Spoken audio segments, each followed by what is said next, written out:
and people agreed there was hopelessness.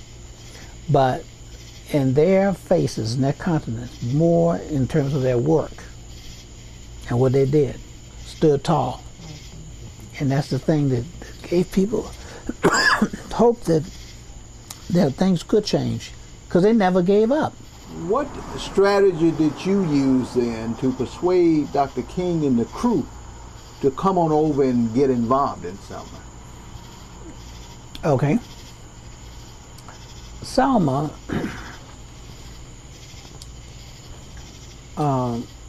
became a movement rather than a project. And the difference is the consistency. People always, can get folks to protest about an issue. But the question is how long? Okay. Martin Luther King said if you could sustain the front page of the newspaper or the attention of the media for 10 days in a row, you'd have movement. So the whole strategy was to get people to go down in numbers, large numbers, and to make the attempt to register to vote a demonstration. So you would go and stand in line even though you knew you weren't going to get registered. But this was cultivating a movement. The next thing was the young people. It's little known, but we had some of the young people who were involved in the Birmingham movement, those high school students, to come down and work with our high school students. See, they'd already been to jail and they'd been, all that kind of thing, and mistreated and gone through the water hose and dogs and tanks and everything. Right. So I exported some of those down because I went up to Birmingham to do workshops to help them. So I knew them. Okay, Alexander Brown was one of them. Okay, and he came on down that summer and worked with the young people in Selma.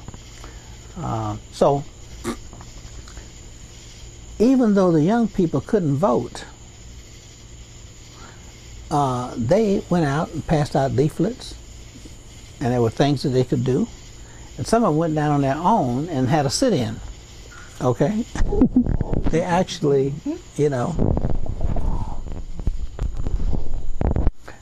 wanted to actually, get involved in that kind of demonstrations and stuff like that. I let them do it on their own, just like we did it on our own in Nashville. But we just inspired them. What I did was not to lead people, but I cultivated leadership. And that's my approach, because I want people to lead themselves. I'm not interested in being a leader, but they need leadership. So the question is, how do you cultivate leadership? And that's basically what I do on all levels. Those people who want to. In fact, I recruited Jesse Jackson, and trained him, not in everything, but he was interested in the media, so I can help him do that. But what happened in Selma, Alabama, that you had a model, an example of leadership, and all I did was help people to follow the leadership. Okay? And Mrs. Boynton knew that she couldn't do it by herself, all right? So what she was doing was supporting leadership, supporting the ministers and encouraging them. So she was doing recruitment through her personality. Okay. And even the march itself, you didn't see her on the front line. She was near the front. I noticed that. I noticed that. Well, the reason why is because she knew. She's already a leader. But leading by yourself won't get you there. You got to cultivate some more folk. For practical reasons too, because suppose they take you out. And they do take you out. Well, what happened is Martin Luther King saw the contents of a movement. Now, I later worked for SCLC, as most people know, as a program administrator and the coordinator of the Poor People's Campaign.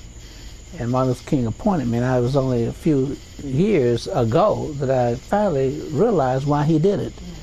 Because, he was killed, and we never had a discussion. So why did he select me when, And he came to this conclusion that in identifying places where the movement has potential, you have to look for certain things that are present. I also laid the groundwork for the Chicago movement. And I was national coordinator for the Spring Mobilization, which was that large demonstration of 1 million people that brought the war to an end. Okay. But I don't, talk about all that too much. And of course the Poor People's Campaign. Well, what happened is this: you have to look and see where do you have certain elements and certain conditions, and that's where you make movements. So the conditions have to be there.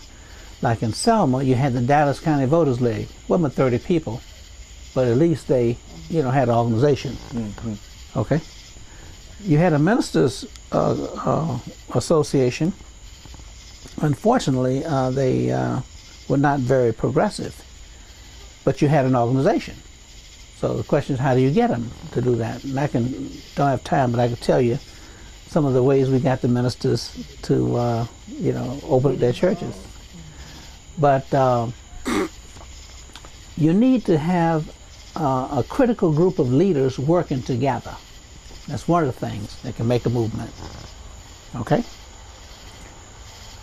Another thing you've got to have, if you're going to be effective and see a movement through, it sounds odd, but I can give you case after case. The people have to be singing their own songs. Mm-hmm. Oh, you're saying they're not going, you can't transport the Albany song into Selma song. It's got to have the feeling of the atmosphere, right? Yes. Okay. That's how we know that the movement is in the people. Mm.